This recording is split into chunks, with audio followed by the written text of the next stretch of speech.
चतुर्भुज क्वाड्रिलैटरल किसी समतल पर चार रेखाखंडों से निर्मित बंद आकृति चतुर्भुज कहलाती है। क्या कहलाती है? चतुर्भुज कहलाती है। क्या? चार रेखाओं से बंद आकृति। अब चतुर्भुज कई प्रकार के होते हैं। कौन कौन से? पहला तो समांतर चतुर्भुज हम लोग देखते हैं। क्या देखते हैं? समांतर चतुर्भुज। समांतर चतुर्भुज में क्या होता है कि आमने सामने की भुजाएं बराबर और समांतर होती हैं। आमने सामने की भुजाएं क्या होती हैं? बराबर और समांतर होती हैं। भुजाएं बराबर होती हैं और समांतर होती हैं। ठीक। दूसरा विकर्ण इसके बराबर नहीं होते। विकर्ण इसके बराबर नहीं होते, लेकिन विकर्ण जो है समद्विभाजित करते हैं। बराबर भागों में इसको बांटते हैं। ये भुजा इसके बराबर होती है, ये भुजा इसके बराबर होती है। विकर्ण एक दूसरे को समद्विभाजित करते हैं, लेकिन विकर्ण बराबर नहीं होते। ये हमको ध्यान रखना होगा। किसमें? समांतर चतुर्भुज में।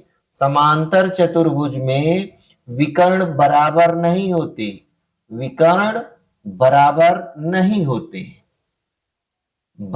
नहीं होते। लेकिन ये एक दूसरे को समद्विभाजित करते हैं। यानी ये बराबर है इसके, ये बराबर है इसके।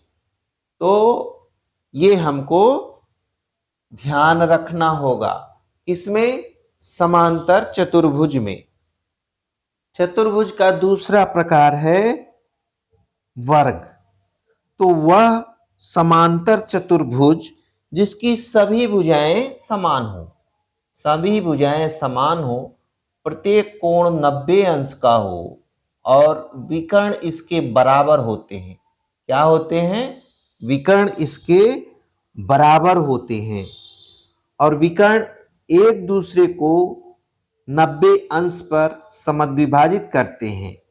विकर्ण एक दूसरे के लंबवत होते हैं। विकर्ण एक दूसरे को समद्विभाजित करते हैं और 90 अंश पर काटते हैं। तो इनको हमको याद रखना होगा। वर्ग की चारों भुजाएं बराबर होती, हमको पता ही है। अंतःकोण समान होता है, यानी 90 अंश। विकर्ण बराबर होते हैं। वर्ग के विकर्ण बराबर होते हैं।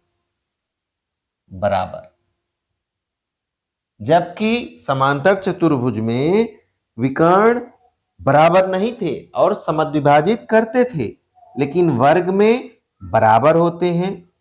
विकर्ण एक दूसरे को 90 अंश पर काटते हैं। कौन? विकर्ण एक दूसरे को 90 अंश पर काटते हैं। अगला है कि समद्विभाजित भी करते हैं। ठीक। अगला हमारा चतुर्भुज है आयत। तो आयत के बारे में हम लोग जान रहे हैं। आमने सामने की भुजाएं बराबर होती हैं। इसमें भुजाएं बराबर होती हैं। आयत में आमने सामने की भुजाएं बराबर होती हैं। ये और विकर्ण एक दूसरे को 90 अंश पर समद्विभाजित करते हैं, लेकिन बराबर नहीं होते। विकर्ण बराबर नहीं, विकर्ण जो है आयत के बराबर होते हैं। आयत के विकर्ण जो है बराबर होते हैं। विकर्ण आयत के बराबर होते हैं। और एक दूसरे को विकर्ण समद्विभाजित भी करते हैं और विकर्ण बराबर भी होते हैं। ए, बी, सी, डी। और आमने सामने की भुजाएं बराबर होती हैं। अंतःकोण प्रत्येक 90 अंश का होता है। विकर्ण बराबर होते हैं, वर्ग के भी बराबर होते हैं, आयत के भी बराबर होते हैं, समद्विभाजित भी करते हैं। और अगला है समचतुर्भुज। कौन सा? समचतुर्भुज। समचतुर्भुज जिसकी चारों भुजाएं बराबर हो, चारों भुजाएं बराबर हो, विकर्ण एक दूसरे को 90 अंश पर काटते हो और विकर्ण इसमें बराबर नहीं होते। वर्ग में, आयत में विकर्ण बराबर होते हैं और समचतुर्भुज में विकर्ण बराबर नहीं होते हैं। क्या होते हैं? विकर्ण बराबर नहीं होते, बराबर नहीं होते। ये बहुत ही इंपॉर्टेंट है।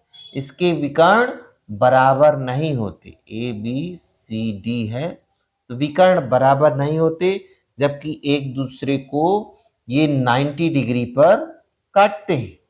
ठीक, ये 90 डिग्री पर काटते हैं। विकर्ण एक दूसरे को समद्विभाजित करते हैं और विकर्णों के वर्गों का योग इनकी भुजाओं के वर्गों के योग के बराबर होता है। जैसे विकर्ण आपका है कि AC square plus BD square बराबर है AB plus BC plus CD plus DA, यानी AB का स्क्वायर प्लस BC का स्क्वायर प्लस CD का स्क्वायर प्लस DA का स्क्वायर के, ये होता है। तो इसके विकर्ण बराबर नहीं होते, इसको हमको ध्यान रखना होगा। कौन सा है? समचतुर्भुज यानी रोम्बस। चारों भुजाएं इसकी बराबर होती हैं, विकर्ण एक दूसरे को 90 अंश पर काटते हैं और विकर्ण इसके बराबर नहीं होते। समलंब चतुर्भुज यानी ट्रेपेजियम, इसमें क्या होता है कि दो भुजाएं समांतर होती हैं और दो असमांतर होती हैं। यानी AB समांतर है DC के और AD और BC ये असमांतर होती हैं। तो ये क्या हो गया? AB समांतर है DC के, ये क्या हो गया? समलंब चतुर्भुज यानी ट्रेपेजियम। इसकी विशेषता यही है। और अगला है चक्रीय चतुर्भुज। कौन सा? चक्रीय चतुर्भुज। चक्रीय चतुर्भुज यानी साइक्लिक क्वाड्रिलैटरल। चक्रीय चतुर्भुज क्या होता है? वह चतुर्भुज जिसके चारों शीर्ष एक वृत्त की परिधि पर, ये आपका वृत्त की परिधि है, इस पे चारों शीर्ष देखिए पड़ रहे हैं, तो परिधि पर स्थित हो, तो ऐसा चतुर्भुज क्या कहलाता है? चक्रीय कहलाता है, यानी साइक्लिक कहलाता है। चक्रीय चतुर्भुज के सम्मुख कोण संपूरक होते हैं। सम्मुख कोण संपूरक होते हैं। संपूरक मतलब 180 अंश।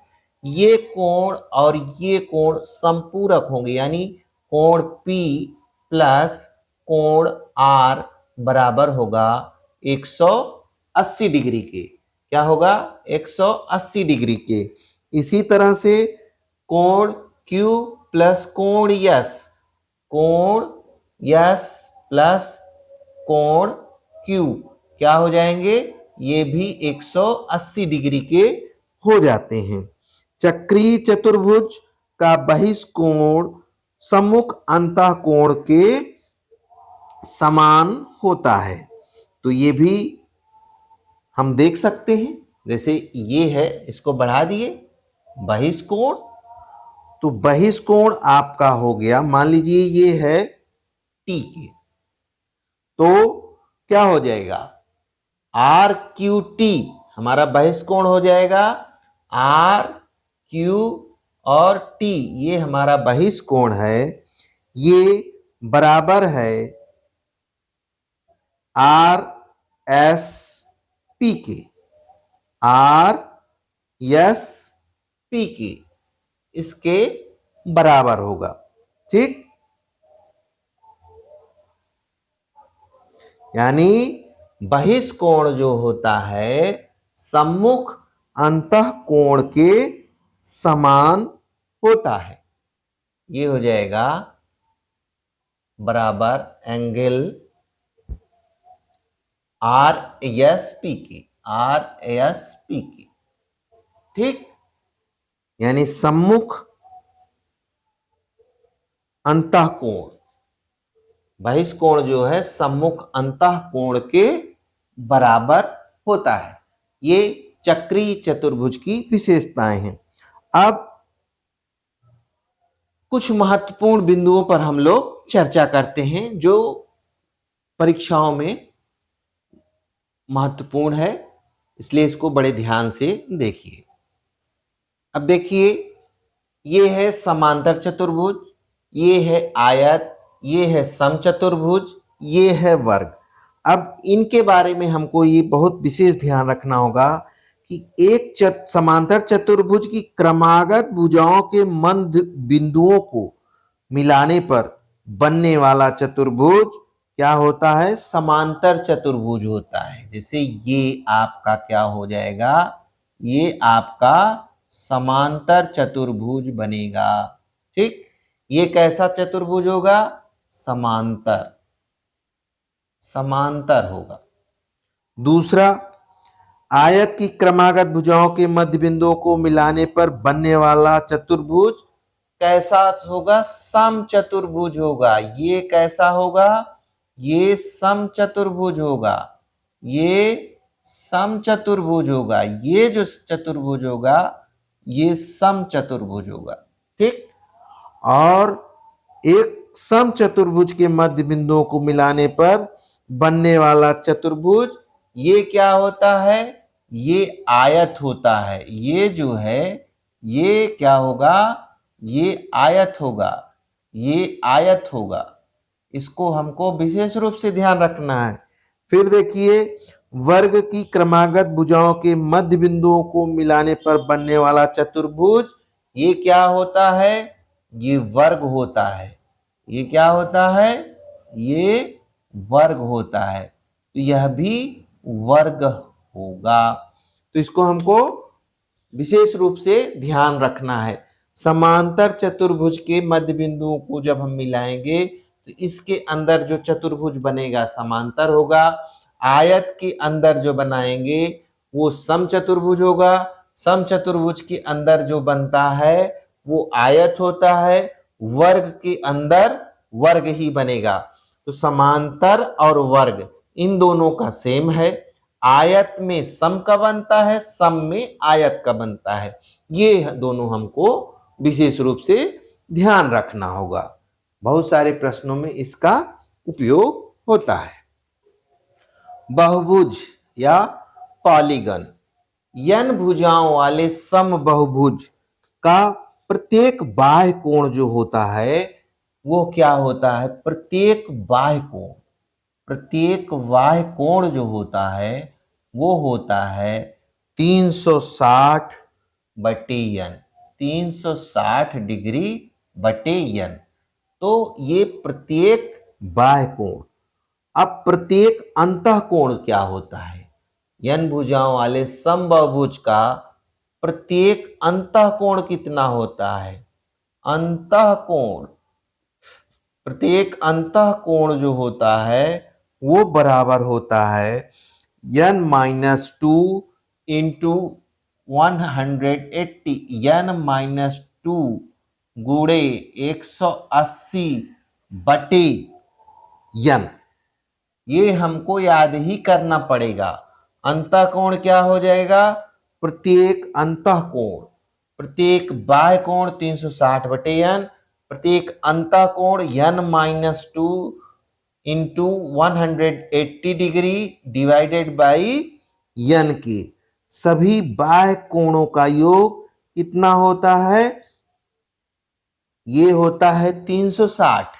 सभी बाह्य कोणों का योग जो होता है वो होता है 360, और सभी अंतःकोणों का जो योग होता है, बाह्य कोणों का योग क्या होता है? 360 होता है, और सभी अंतःकोणों का योग कितना होता है? n-2 into 180। ये सभी अंतःकोणों का योग होता है।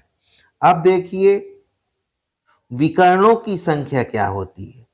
n भुजाओं वाले समबाहुभुज में विकर्णों की जो संख्या होती है, विकर्णों की संख्या कितनी होती है? विकर्णों की संख्या बराबर n इंटू n-1 बटे दो माइनस n की। ये विकर्णों की संख्या यही होती है। n इंटू n-1 बटे दो माइनस n की, ये विकर्णों की कुल संख्या है। तो इनको तो हमको याद करना ही पड़ेगा, इसलिए इसको ध्यान रखिए और जो प्रश्नों में आपको मदद करेंगे।